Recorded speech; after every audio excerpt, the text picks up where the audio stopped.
Mais uma vez estou aqui muito feliz nesse meu Piauí querido. Agradeço a vocês o convite, a oportunidade de falar para vocês que estão aqui, povo simples, que eu quero tanto bem. E também quero saudar as pessoas que estão ouvindo esta palestra através da Rádio Carismas. Que sejam bem abençoados, que sejam todos felizes nesse momento, que o Senhor Jesus possa irradiar a sua luz no lugar em que vocês estão, seja em casa, no trabalho, no carro, no ônibus, ouvindo essa palestra através do celular. Também quero saudar as pessoas que ouvirão essa palestra através da internet. Que o Senhor Jesus esteja com todos vocês, que Ele abençoe e guarde, os livre do perigo e que proteja a vocês, aos seus entes queridos, aos seus colegas de trabalho, aos seus vizinhos, enfim, que vocês sejam canais das bênçãos de Deus para todas as pessoas com quem vocês convivam. E aqueles que estão enfermos nos hospitais, que o Senhor lhes dê consolo, lhes dê a paz, lhes dê sabedoria para viver a fidelidade ao Evangelho nos momentos de dificuldade e lhes dê também a cura física, assim sendo do agrado do Senhor. A nossa palestra é sobre onde está o teu tesouro, aí está o teu coração. E é um trecho do Evangelho de Mateus, que nós vamos meditar agora à tarde. Mateus capítulo 6, versículos de 19 a 24. Antes de entrarmos propriamente nesse texto do Evangelho de Mateus, é bom a gente saber qual teria sido o propósito que Mateus pôde escrever esse evangelho. Qual seria o objetivo do evangelista ao escrever esse livro? Então, na época em que Mateus vivia, as pessoas estavam desanimadas. Em primeiro lugar, porque a fé delas estava abalada.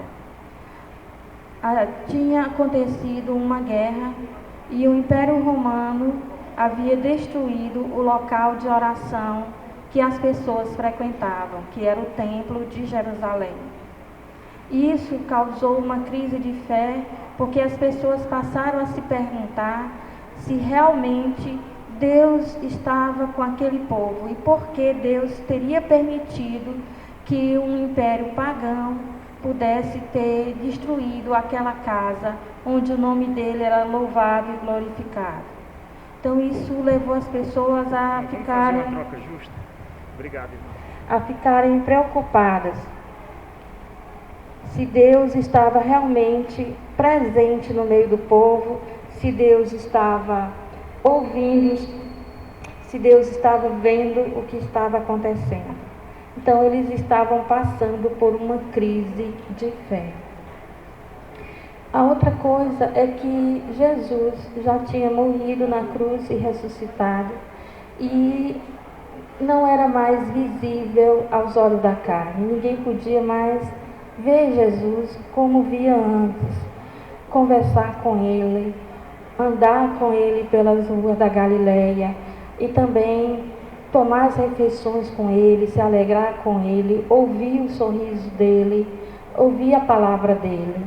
Jesus tinha partido para junto do Pai. Então eles se sentiam numa crise de fé, inseguros e se sentiam abandonados. Por causa disso, o Evangelho de Mateus começou a ser escrito. Mateus recebeu a inspiração de escrever esse livro para dizer uma coisa às pessoas de sua época. E a coisa que Mateus quer dizer pode ser resumida em uma palavra. Uma palavra hebraica que se diz Emmanuel. Se diz Emmanuel.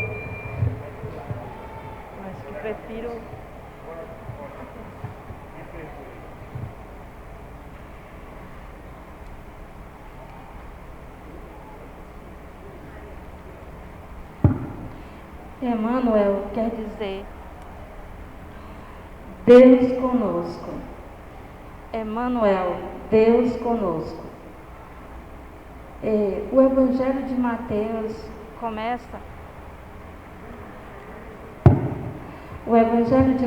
começa dizendo assim: o menino que vai nascer será chamado Emmanuel, que quer dizer Deus está conosco, Deus está com a gente. E no final do Evangelho de Mateus, Jesus diz assim: eu estarei sempre convosco. Então, no início no Evangelho de Mateus, sempre aparece essa expressão: Deus está conosco.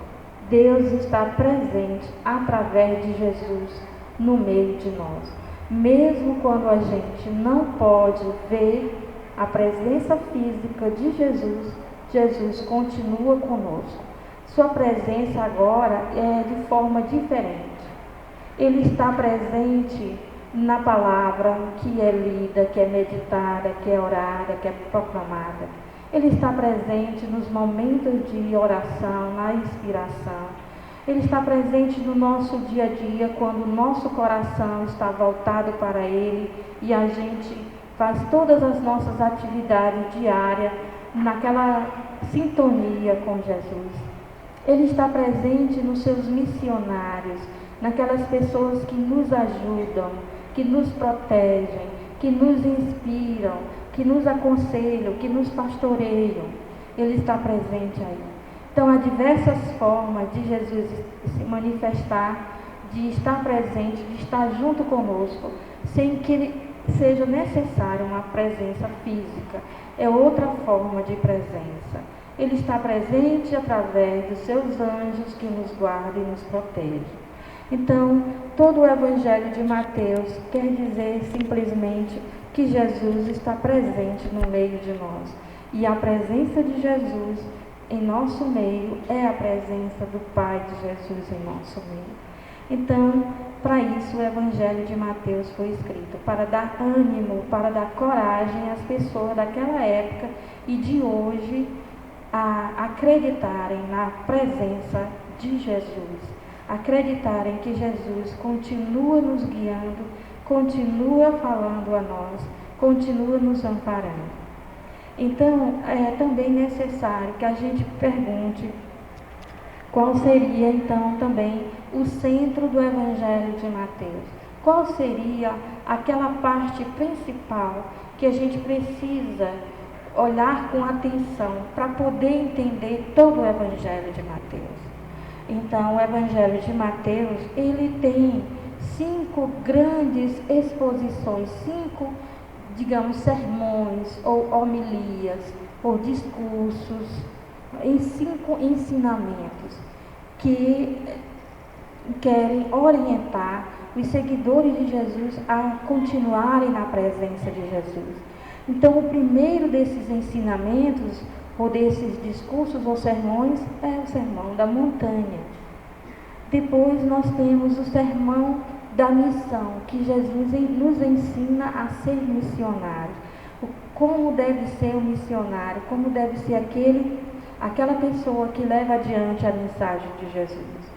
Depois ele tem um terceiro sermão, que é o sermão em parábolas. Ele vai falar sobre o reino de Deus a partir de várias parábolas. Por fim, ele tem também o sermão da comunidade, que ele diz como deve ser a fraternidade, a vida fraterna, a vida comunitária dos seus seguidores.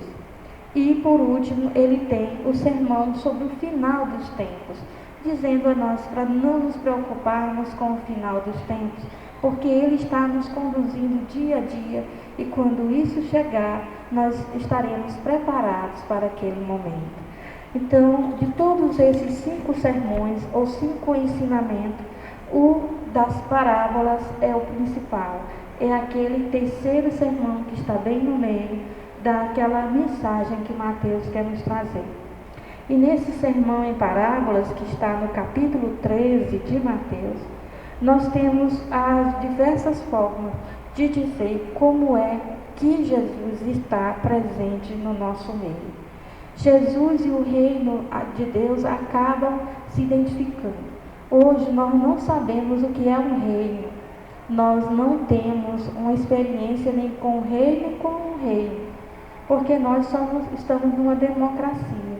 As pessoas que estão nos governando, elas mudam constantemente a partir das eleições, quando nós as escolhemos. No tempo que Mateus escreveu, todo mundo vivia num reino, era o chamado Império Romano. Então, quando se queria falar que alguém era soberano, falava no reino. Hoje talvez seja melhor a gente falar na soberania, no governo de Jesus sobre as nossas vidas. Então o reino de Deus é essa ação de Jesus governar esse mundo a partir do governo dos nossos corações.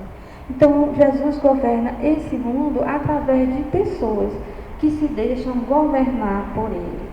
E aí Mateus vai nos dizer que esse governo está presente no meio do mundo. Talvez a gente não veja Jesus reinando, governando em certos ambientes, porque a gente nota que certos ambientes e situações estão contrários àquilo que Jesus ensinou. Mas se nós nos deixarmos governar por Jesus, Ele estará governando de fato esse mundo, a partir dos nossos corações, a partir de corações que querem fazer a vontade de Jesus. Então, nesse sermão que ele usa as parábolas para ensinar, ele vai dizer que esse mistério que é Deus governar o mundo através dos corações, é um mistério que é dado a conhecer principalmente aos discípulos, aqueles que seguem Jesus de perto, que nem todo mundo consegue entender isso, que as pessoas não notam a presença desse governo de Deus aqui em nosso meio, e elas não notam que Deus está no controle, e por isso elas levam uma vida distante daquelas coisas que Jesus ensinou.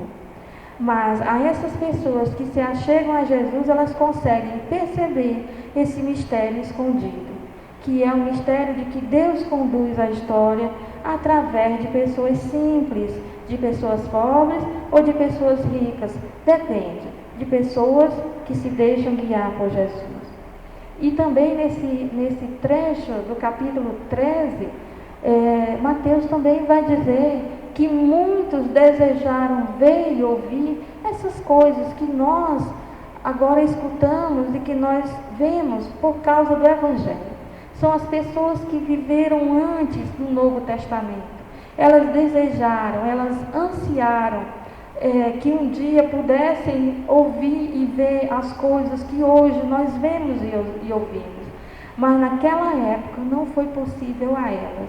Então nós deveríamos ser bastante agradecidos por ter essa oportunidade de agora nós podermos ver e ouvir coisas que estão aí escondidas desde que o mundo foi criado.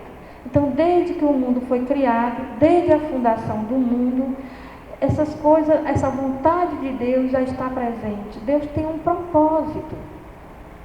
E às vezes esse propósito não foi percebido, porque a humanidade estava caminhando, estava ainda na infância, e quando nós somos muito crianças, nós não conseguimos entender as coisas. Mas agora a humanidade está numa fase adulta.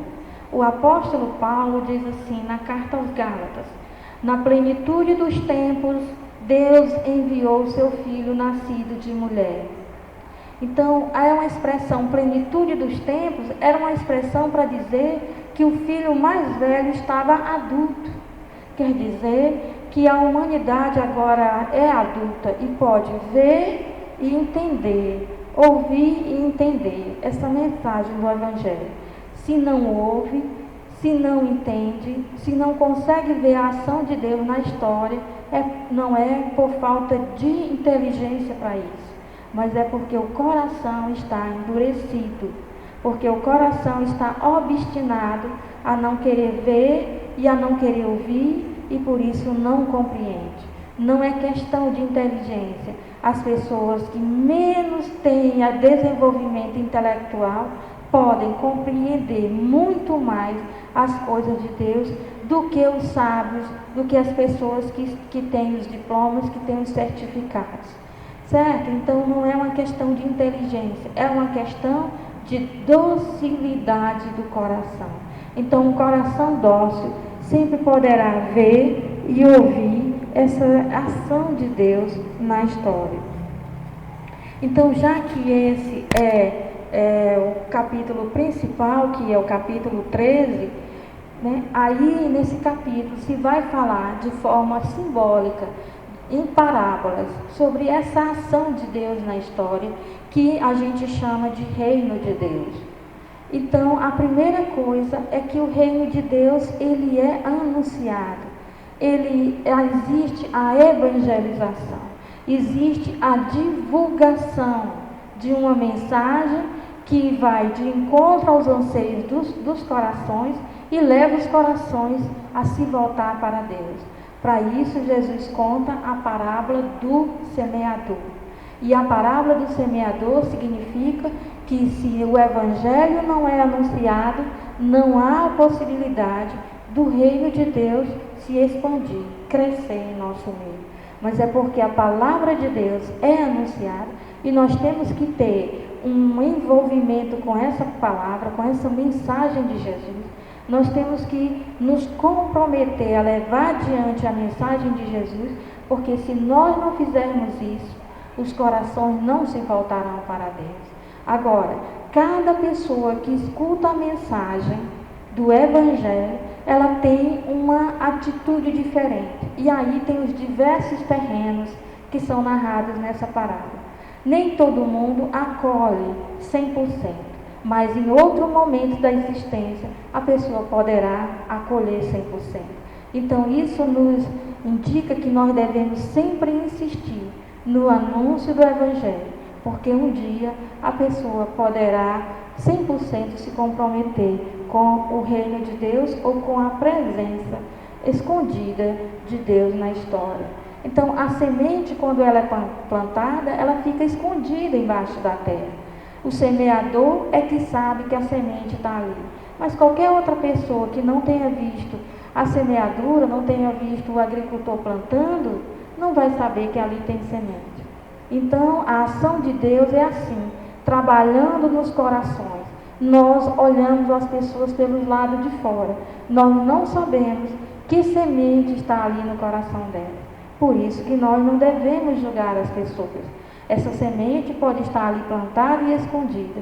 E um dia, à luz do sol, em situações propícias, na situação adequada, essa semente poderá vir a germinar.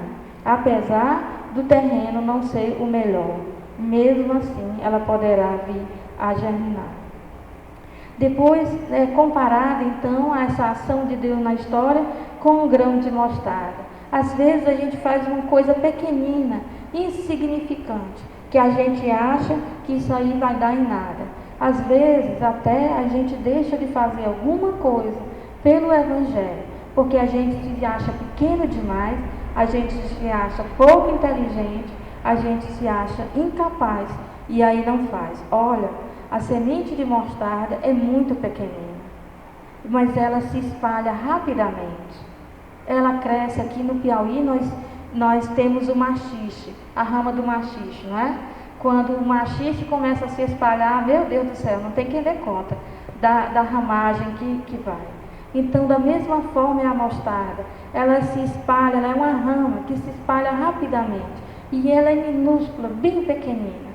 Então, às vezes, nós não fazemos as coisas pelo reino de Deus, nós negamos dizer uma palavra ou fazer um gesto, porque a gente acha que não vai adiantar de nada, a gente acha que só grandes coisas é que tem valor, e aí a gente deixa de fazer aquela coisa mínima de dar o nosso grão de mostarda, e por isso aquela ramagem às vezes não acontece. Também é comparado com um tesouro ou uma pérola.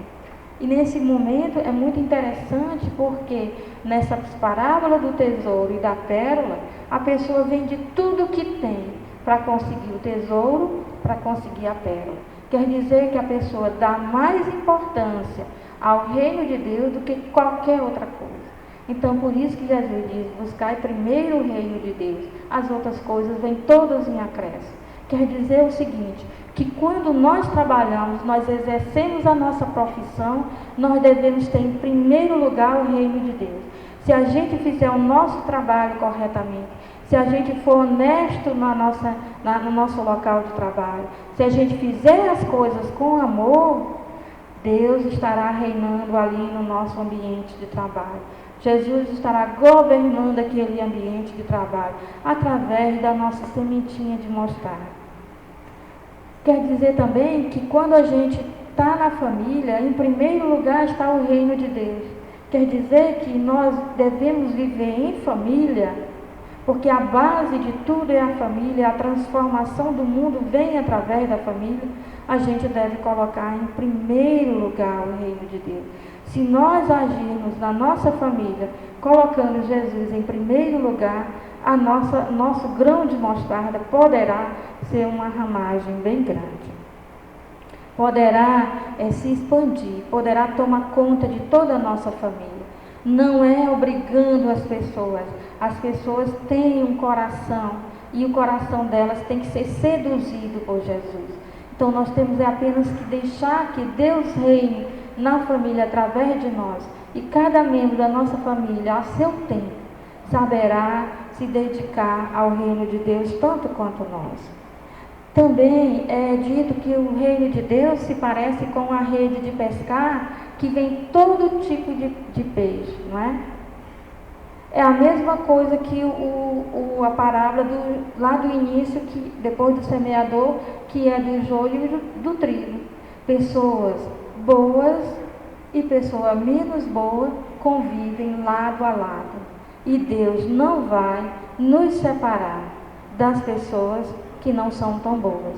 Nós temos que conviver com elas, igual o trigo tem que conviver com o joio. E igual diversos tipos de peixe tem que conviver lá na rede, na mesma rede de pesca. Somente no final haverá a devida separação. E somente Jesus sabe a quem será separado. Não somos nós que fazemos essa separação. Quem faz a separação é Jesus mesmo, através dos seus emissários celestes. Ok? Então, não é momento agora. Nós que temos convivemos com pessoas difíceis, com marido difícil, com esposa difícil, com filho difícil, com vizinho difícil, colega de trabalho, que é muito difícil de conviver. Não somos nós que fazemos essa separação. Nós temos que conviver com essas pessoas, deixando que Deus reine em nossos corações, porque aí, através de nós, da nossa atitude, do nosso grão de mostarda escondido no coração, Deus haverá de agir na vida dessas pessoas algum dia. Às vezes a gente nem fica sabendo. Bom, então agora, já que nós vimos por que Mateus escreveu o Evangelho, que ele quer falar da presença do reino, da presença de Jesus no nosso meio, que é Emmanuel. Agora, nós já vimos também que o trecho principal do Evangelho de Mateus é a maneira como o reino de Deus age entre nós, que é a partir de parábolas que isso é dito, que quer dizer que no mínimo que a gente faz sob a soberania de Deus, sobre o governo de Deus, nós fazemos muita coisa. Então, é momento agora da gente se perguntar, não é? O que quer dizer esse versículo da nossa palestra de hoje, desse momento que é onde está o teu tesouro, está o teu coração. Tudo isso que foi dito agora, até agora, é para a gente entender essa frase. Onde está o teu tesouro, aí está o teu coração. Então, nós vimos esse capítulo 13, que é falar sobre o reino através de parábolas. Nós vimos que o reino está em nosso meio. O reino está aqui, está dentro do nosso coração. Quando o João Batista dizia: convertei-vos e crede, porque o reino de Deus está próximo. Quando João dizia isso, ele entendia próximo como está vindo aí, está chegando. Vai um acontecimento que vai acontecer já já. Mas quando Jesus diz: convertei-vos e crede no Evangelho que o reino de Deus está próximo, ele quer dizer que o reino de Deus está próximo de mim, está próximo de uma forma tão próxima que ninguém mais pode estar tão próximo de mim. Nem a pessoa que eu mais amo pode estar tão próxima de mim quanto o reino de Deus, porque ele está no meu coração. Durante a missa, a gente diz, quando o padre diz: o Senhor esteja convosco, a gente diz: ele está no meio de nós. Mas no meio de nós, sentado aí no banco da igreja, está aqui dentro, no nosso centro, bem no meio do meu eu, que é o meu coração. Certo? Então, o reino de Deus está dentro de nós, porque o reino de Deus é o governo de Jesus sobre os corações. Ele está lá no meu coração. Então, se é assim, é preciso, então, o reino de Deus está presente. O reino de Deus está no meu coração. E o meu coração, onde é que está? Não é? Eu sou professora, então, às vezes eu estou dando aula e o aluno, eu digo: meu filho, você está só de corpo presente. Não é? É só o corpo que está aqui, mas você está longe. Onde é que você está? Onde é que está a sua concentração? Onde é que está o seu pensamento? Hoje Jesus está perguntando: onde é que está o seu coração? Porque o reino de Deus está aí com você. Mas e você, onde é que está? Onde estiver o seu coração, aí está você. Porque o coração é o centro da nossa existência. Então, olha só, esse trecho de Mateus 6, versículo 19 a 24, está dentro do chamado Sermão da Montanha. E no Sermão da Montanha, que vai do capítulo 5 até o capítulo 7 de Mateus, é um sermão que Jesus vai reinterpretar toda a Escritura. E ele vai dizer o que é importante para ele. Que existe muita coisa que já foi dita na Bíblia, muita coisa que já foi ensinada pelas religiões, mas é preciso saber o que é fundamental para Jesus. E é muito interessante, porque o trecho que nós estamos estudando agora, nesse momento, começa com muitas pessoas fazendo coisas externas, não é? Coisas exteriores, coisas para serem notadas, coisas para serem aprovadas, para que as pessoas nos admirem. E Jesus vai citar coisas boas. É incrível que Jesus começa o nosso trecho já nos exortando que as coisas que parecem boas e as coisas que são boas, podemos fazer essas coisas erradas. Uma das coisas, esmola, fazer a caridade, fazer com que o nosso coração seja afetado, sensibilizado pela necessidade das pessoas. Isso é maravilhoso quando a gente, como a gente diz aqui no Piauí, a gente se condói do sofrimento das pessoas e tenta ajudar. E na Bíblia essa ajuda que a gente dá chama-se esmola. Mas se isso for feito, não porque o coração se moveu, se condoeu, se sensibilizou, ou até o coração pode ter se sensibilizado, mas na hora da gente fazermos esse gesto de ajudar o outro, a gente tiver como preocupação ser visto, ser dito: olha como ela é santa, olha como ele é pessoa boa, olha só como é mão aberta, olha só como é sensível, olha só realmente como é caridoso. Se uma coisa que é boa pode estragar tudo a partir do jeito que o nosso coração faz.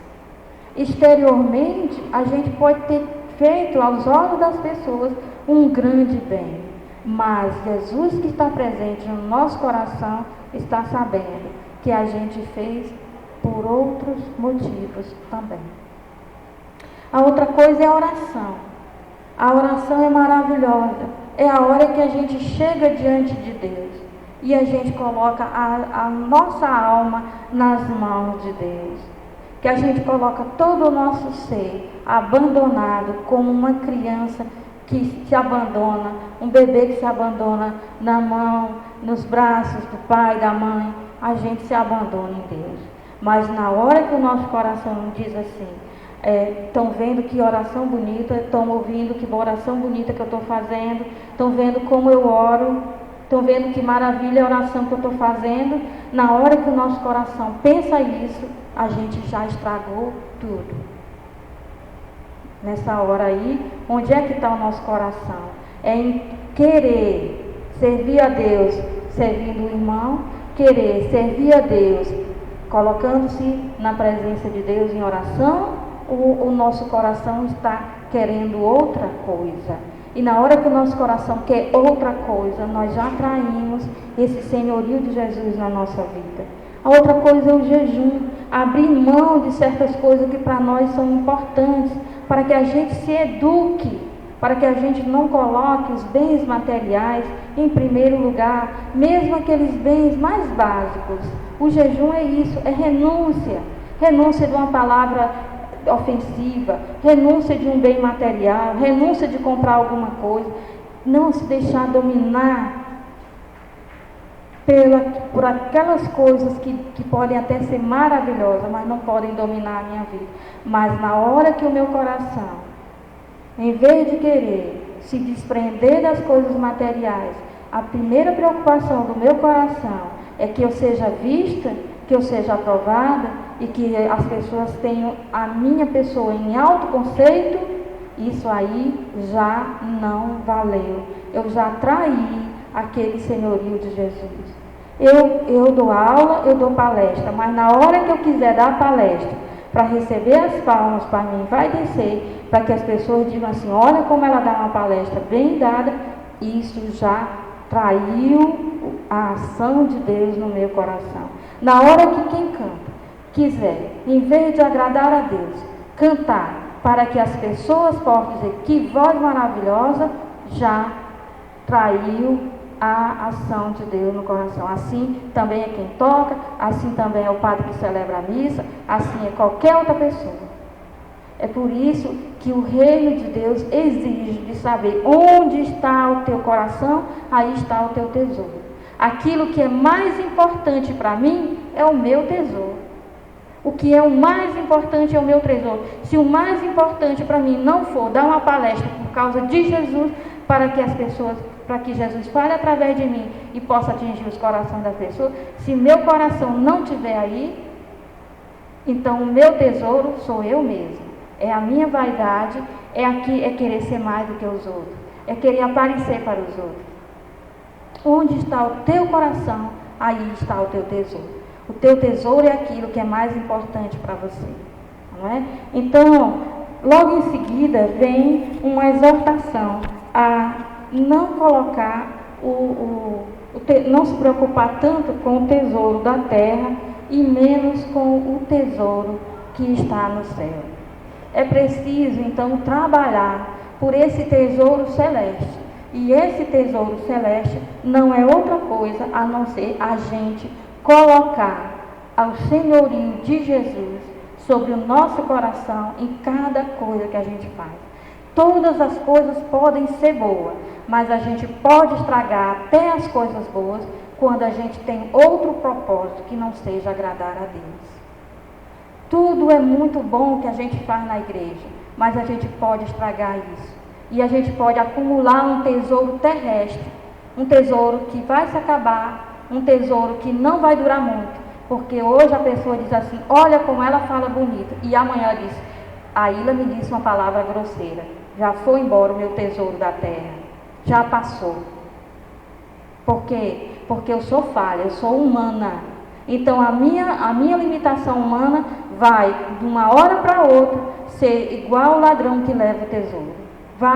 A traça vai comer, o ladrão vai levar. Aquilo que eu faço, pensando em mim mesmo, por melhor que seja, por melhor que pareça, isso vai passar.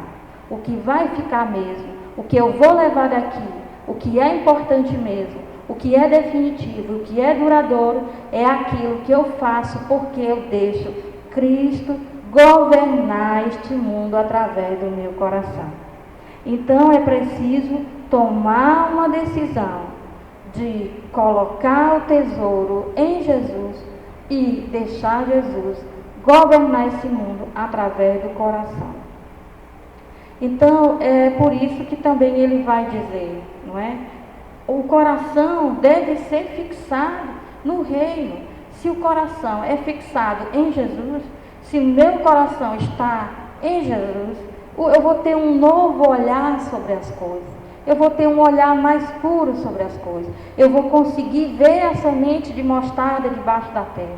Eu vou conseguir ver a ação de Deus onde ninguém mais vê. Todo mundo vai estar dizendo, essa pessoa não presta. E eu vou estar dizendo, não, mas espera aí, também não é assim. Então é por quê? Porque eu tenho o meu coração fixado em Jesus. E o meu coração fixado em Jesus me dará um olhar puro. Eu terei uma nova compreensão sobre Deus. Eu não pensarei em Deus como um juiz, um juiz carrasco, que quer me ver sofrer, que quer me ver passando por dificuldades. Mas eu vou ver Deus como um pai bondoso, mas não um pai paternalista que me vai dar tudo o que eu quero. Não vou ver Deus como uma pessoa com quem eu possa comercializar, como eu possa fazer trocas, que eu te digo, Deus, eu te dou isso e você me dá isso.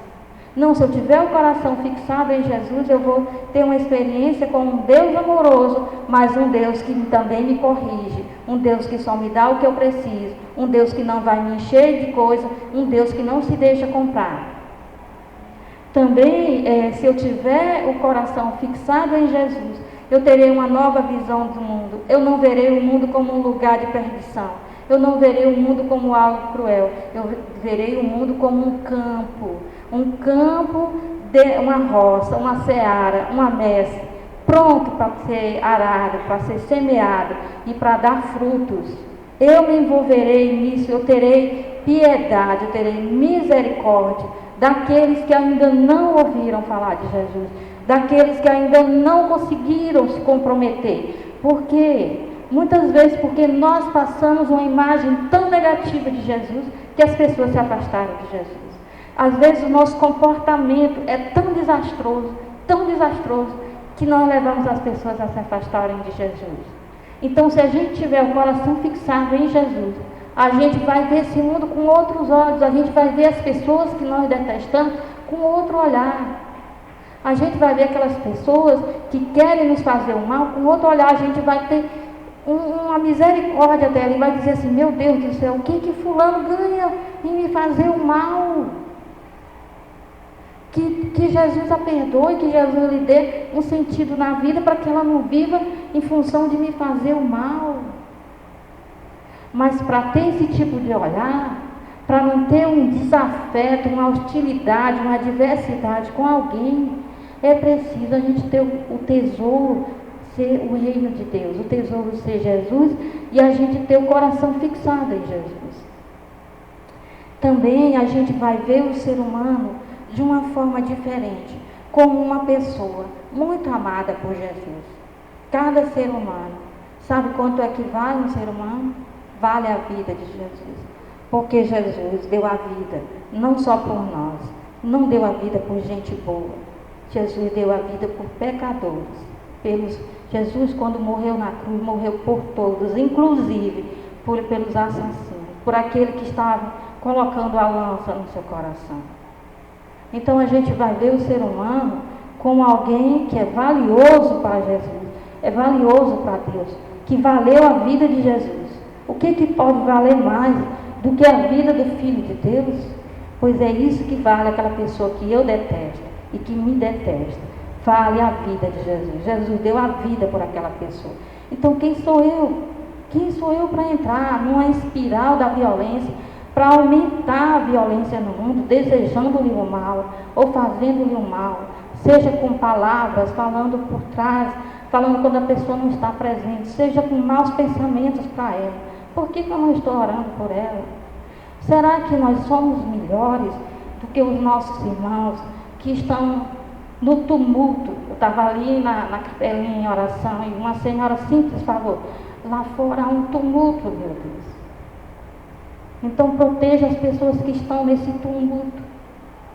As notícias não são boas. Pessoas saem para brincar e se machucam e machucam os outros. Será que elas são piores do que nós?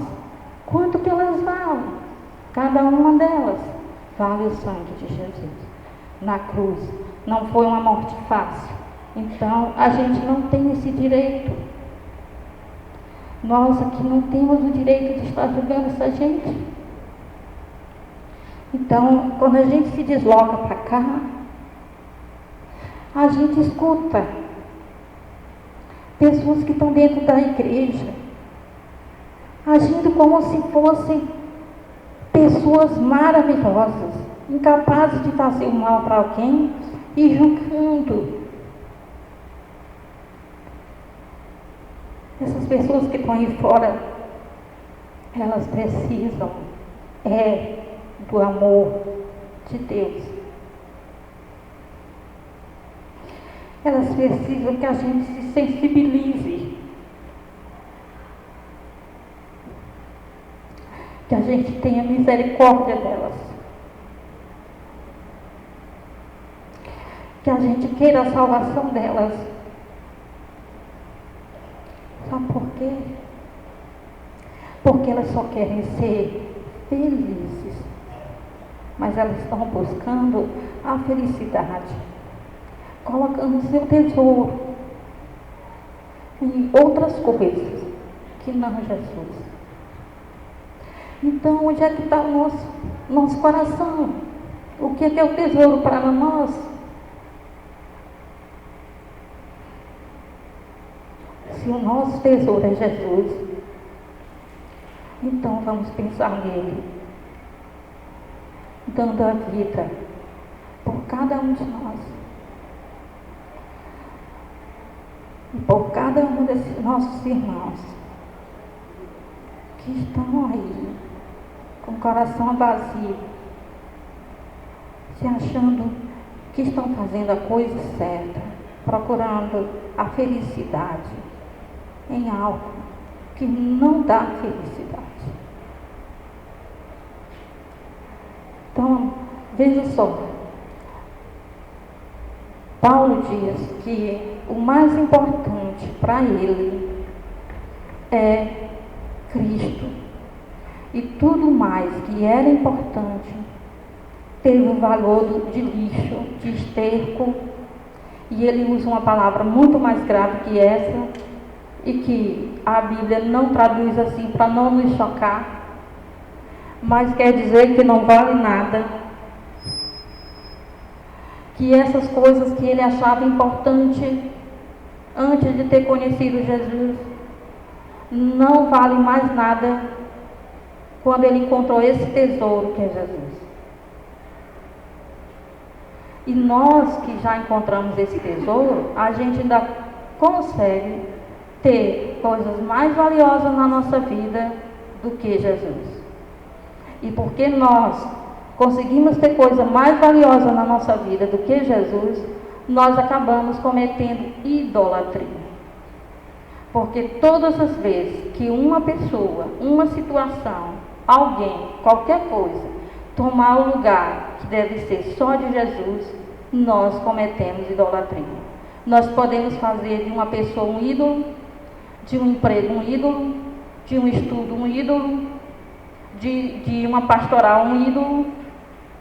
Nós podemos fazer de um padre um ídolo.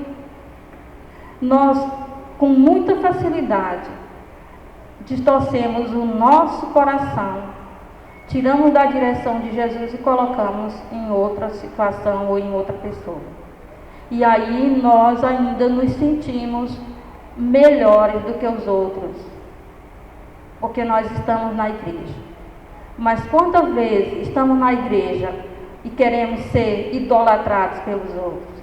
querendo fazer as coisas para que os outros nos admirem, nos levem em muita consideração. Então, eu acho que a nossa situação muitas vezes é muito mais grave do que a situação de quem não provou o amor de Jesus. Então eu convido vocês e a cada um de nós a fazermos agora uma oração, nos colocando na presença de Deus, uma oração penitencial mesmo, que a gente possa se avaliar e ver onde é que está o nosso coração, onde é que está o nosso tesouro, qual é o tesouro da nossa vida, qual é a coisa mais importante da nossa vida. E também que a gente faça uma oração por todas as pessoas que ainda não sentiram esse amor que um dia nós sentimos, o amor de Jesus por nós. Vamos voltar àquele primeiro amor, que às vezes o tempo vai passando e a gente vai colocando muito entulho no nosso coração. E aquela chama verdadeira vai ficando apagada, debaixo de muita coisa que não tem nada a ver com o que Jesus nos ensinou e quer que a gente faça. Então, peço ao Ministério o Ministério de Música, que possa também, não só cantar, mas também proporcionar a todos nós dirigir essa oração para nós.